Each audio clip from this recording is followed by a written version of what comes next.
Welcome to a special Commonwealth edition of the Public Interest here in Malta. I am Lloyda Garrett. This week, President David Granger sits down with journalists Neil Marks of the Guyana Chronicle and Enrico Woolford of the Capital News at the end of the Commonwealth Heads of Government meeting to discuss in detail Guyana's participation in that conference. The President also explored some domestic issues. Let's take a look. Thank you, Mr. President, for doing this interview with us. We wanted to start off first about your meetings here in Malta, the Commonwealth Heads of Government meeting. You came here with your main priority being getting a solid statement or backing from the Commonwealth on Guyana. Do you feel that you've been able to achieve that? We do feel that the final communique gives full expression to the desires of the Guyana government to have the territorial issue placed fully before the international community. It is embedded in the communique, and we're very satisfied with the text of the communique, specifically with regard to the territorial matter. Yes. Mr. President, the issue here, though, is Malta is far away from Guyana, and Guyanese will want to know, so what? We got something in the communique. How does that redound to the benefit of the average Guyanese? It is part of a process. In fact, this controversy has been going on for nearly 50 years. And the Commonwealth has always been on our side, and we are very happy that under Secretary General Sharma,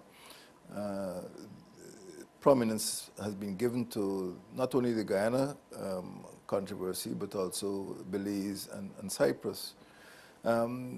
Our being here in Malta doesn't change things. The Commonwealth has stood by our side, and we appreciate that. But at this particular point in time, I'd like to say that under Secretary General Ban Ki-moon of the United Nations, there is a markedly increased or intensified engagement by the United Nations to bring the Guyana, also it's on some pressure from the Guyana government itself, to bring the territorial controversy to a conclusion by going for a juridical process. Now, the United Nations has not adopted that process, but under Secretary General Ban Ki-moon, there is, I would say, an intensified engagement.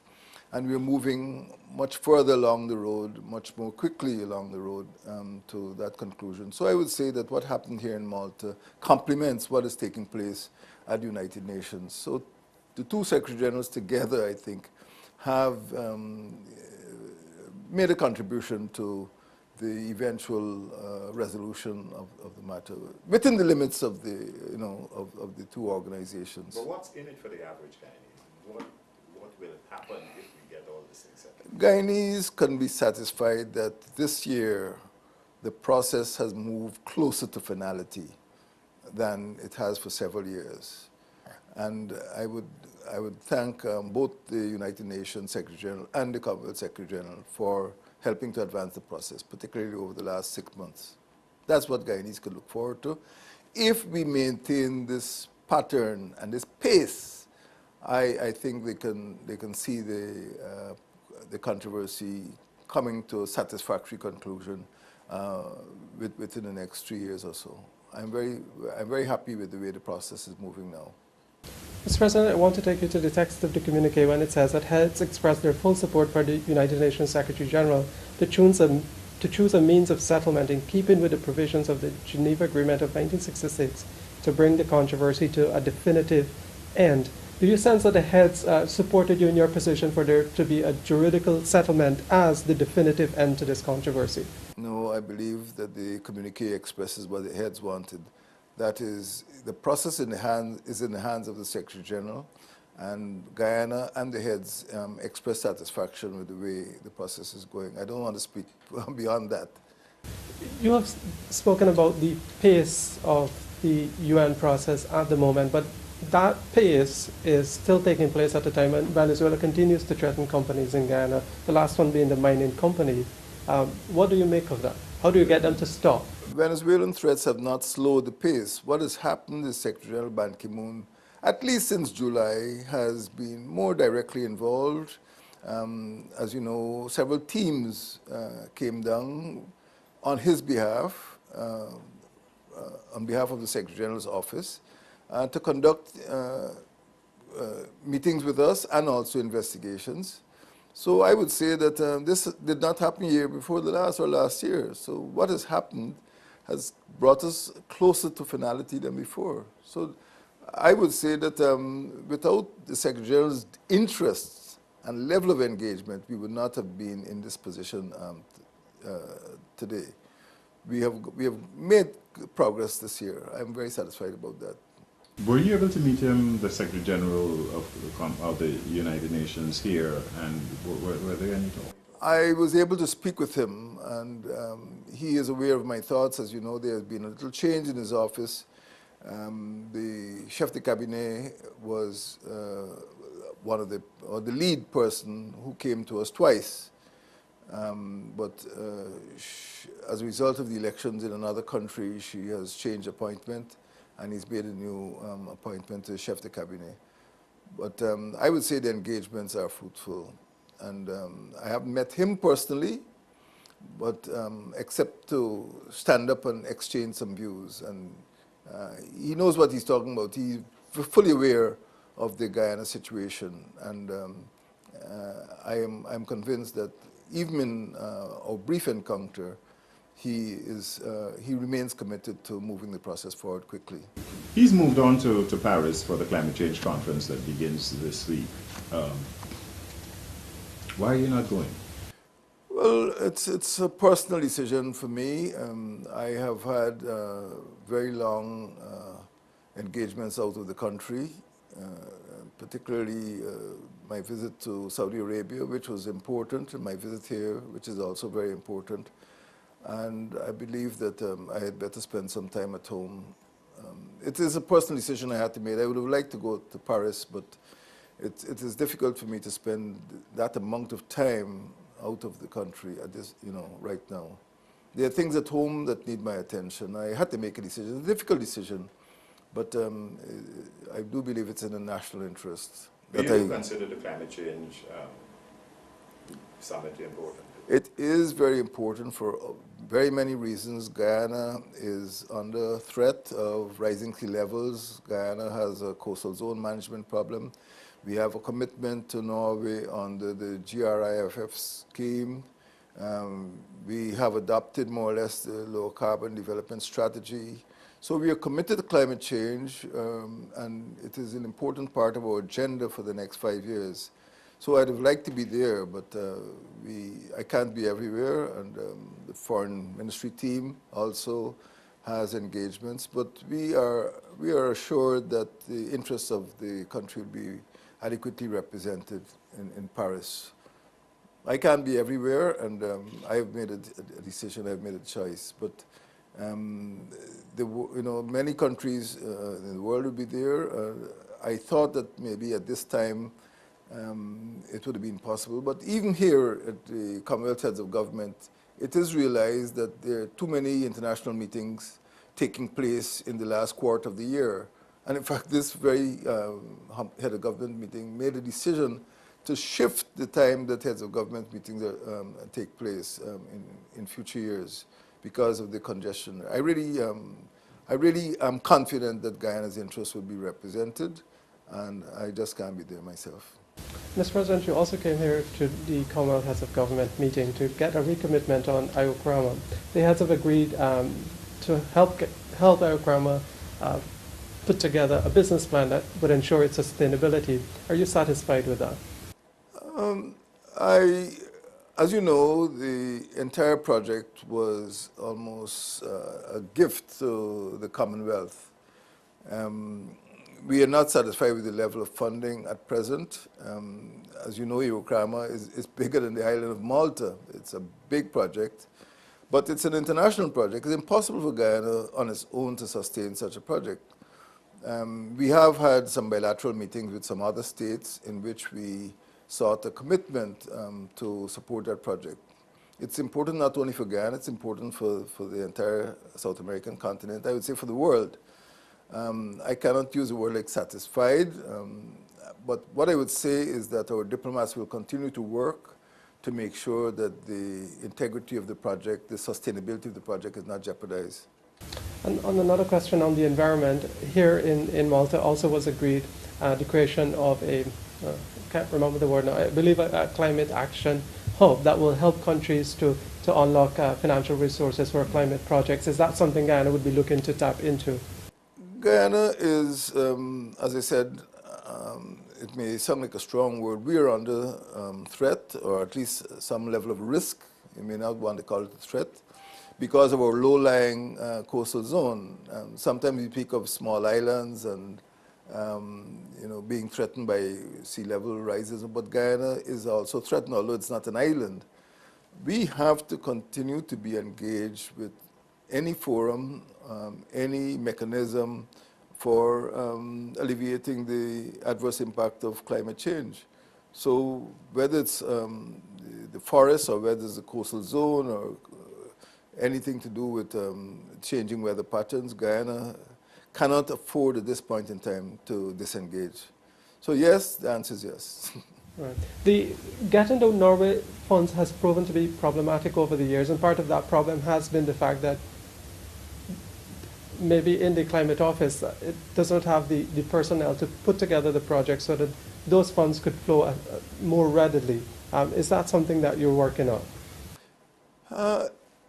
I wouldn't blame the climate office. What I would say is that the previous administration had a certain concept, had a certain design. At the time of the transition from that administration to our administration, there was not a full explanation of the stage at which the project had developed. We are aware of some of the deficiencies in terms of communication with the indigenous people in the hinterland, in terms of the explanation of what LCDS stood for, what GRIF stood for, what REDD meant. And we have made some modifications, and we expect that those modifications will guide us in future. We do not accept fully the design of the program. Many people got the impression that the whole idea, or a large part of the motivation under the previous administration, was simply to get funds. The result is that many people at the bottom did not really understand how the strategy would work for them. So it is partly a question of public information, partly a question of considering climate change in a holistic way, because right now, when I left Georgetown, there was a semi-drought in Rupununi. We have to think much more widely about reservoirs, other forms of energy generation, coastal zone management, and these things didn't form part of the agenda of the previous administration. Climate change is not just a matter of getting funds from another country. It is a matter of looking after the whole environment, the whole ecological development of Guyana. And we felt that in that regard, the strategy adopted by the previous administration was deficient. We are going to produce a more, I would say, a more complete strategy. So I'm not worried that there is a change between what the previous administration did and ours, but we have a good understanding of what it calls for.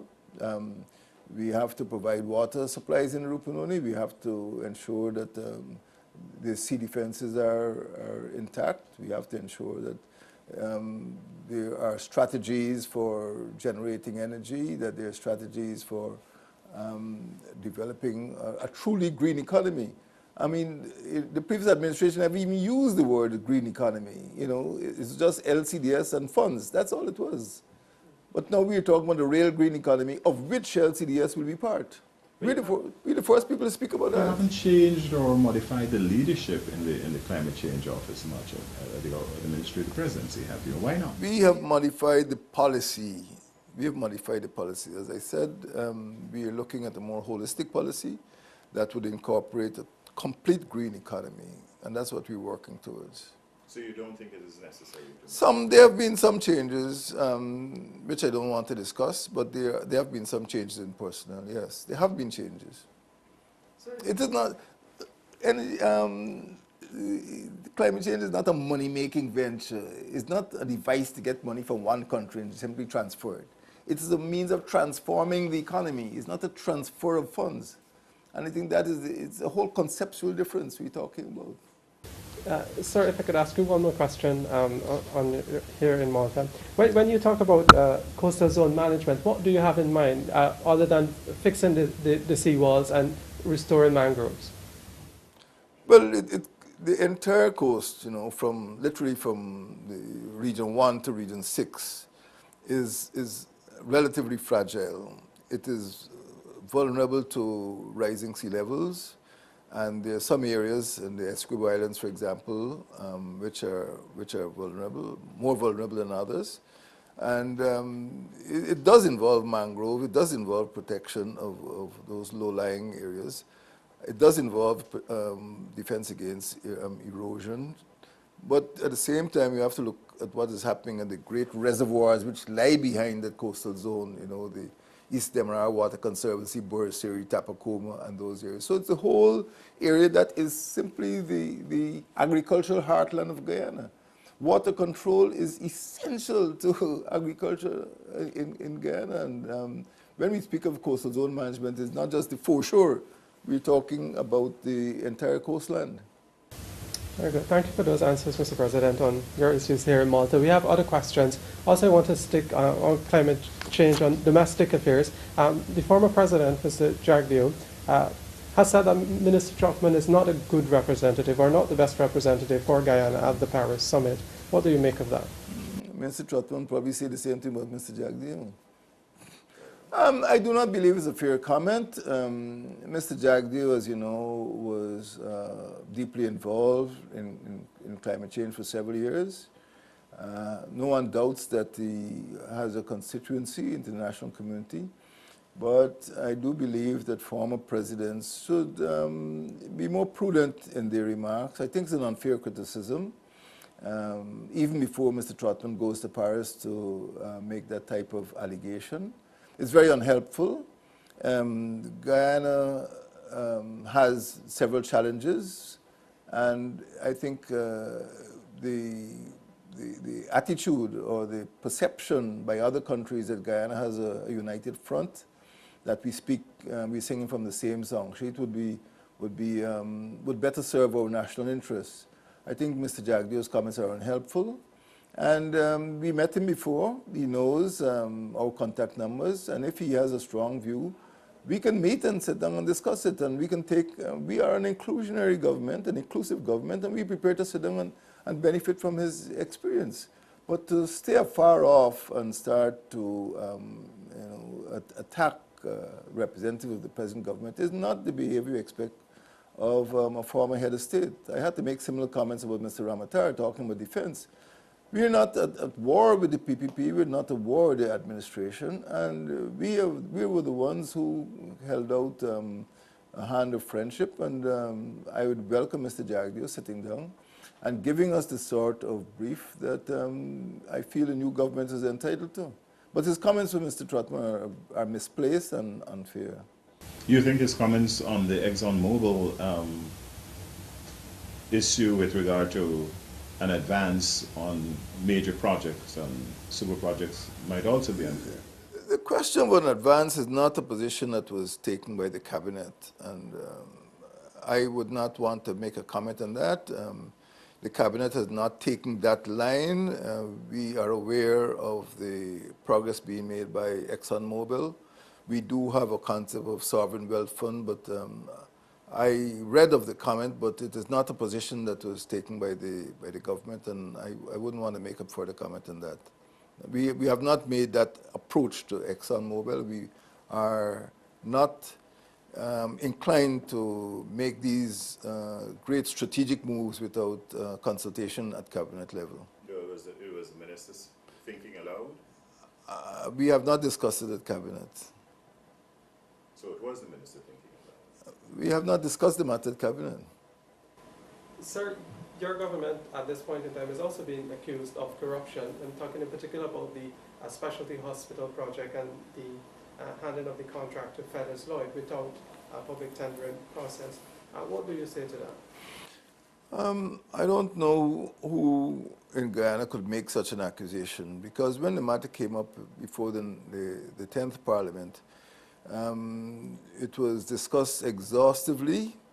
In fact, the previous contractors, Granger, walked away from the project, and Guyana lost millions of dollars because of the opaque measures that the previous administration employed to have the contract awarded to Granger.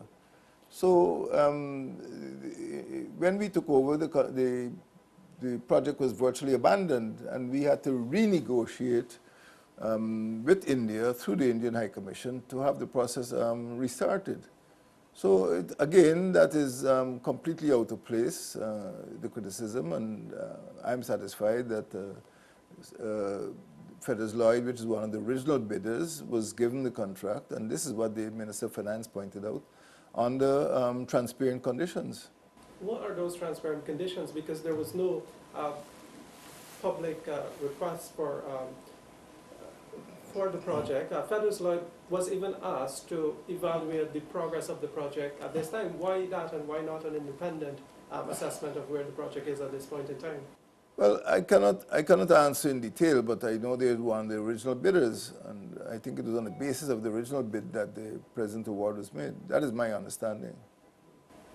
Mr. President, you were here doing the diplomatic thing with the foreign minister, the diplomatic representatives from Guyana, but you're still not, I don't know if you've discussed it at Cabinet, you've still not appointed ambassadors to major countries just yet.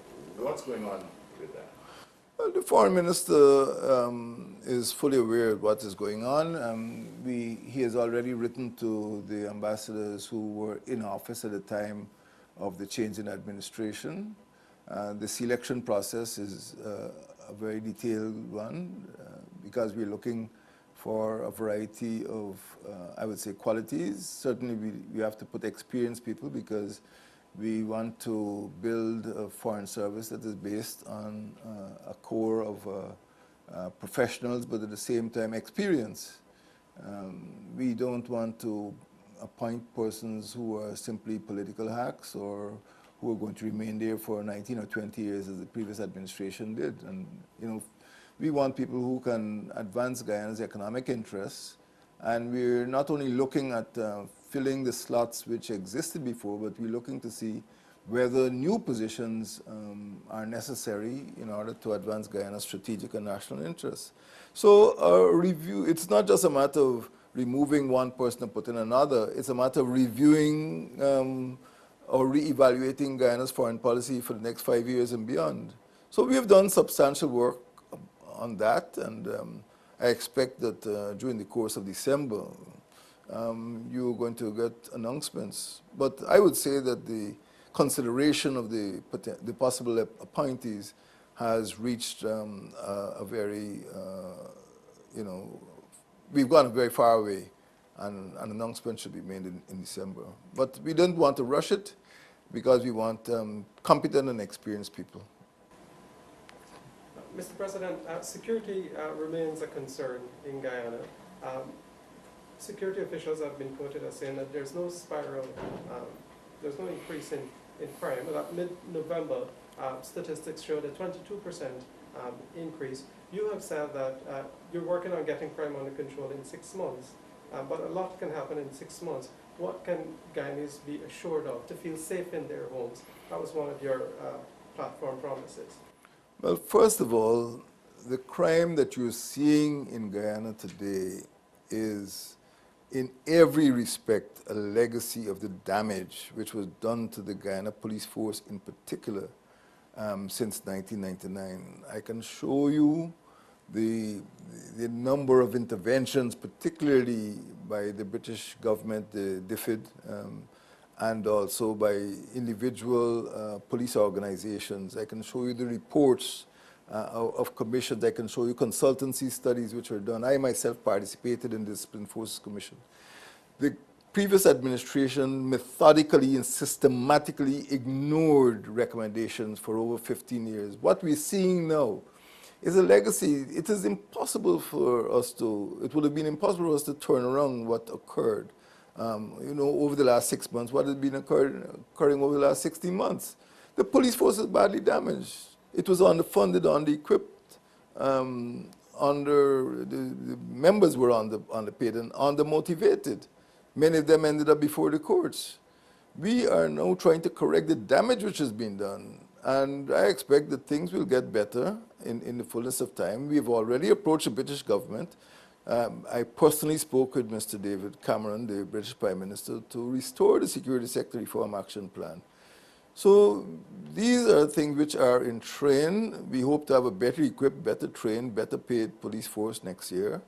And in due course, you will see the changes taking place. In fact, I would reckon, without even having the statistics at my disposal, that more crimes are being solved more quickly after they have been committed by the Guyana police force at present. More crimes are being solved more quickly.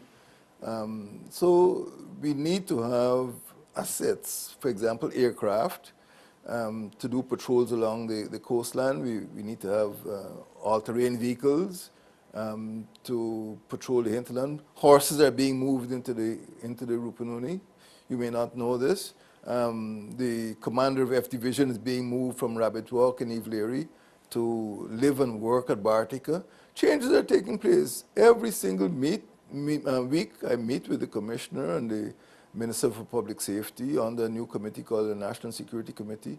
So we are aware of the problems affecting the security sector, but if you look at those problems, the murder rate, the piracy, the banditry rate, these are problems which we inherited and which we're dealing with. There are other crimes, you may not want to call them crimes, such as suicide, domestic violence, which will take a very long time to eradicate because of the level of lawlessness that prevailed for the last 20 years or more.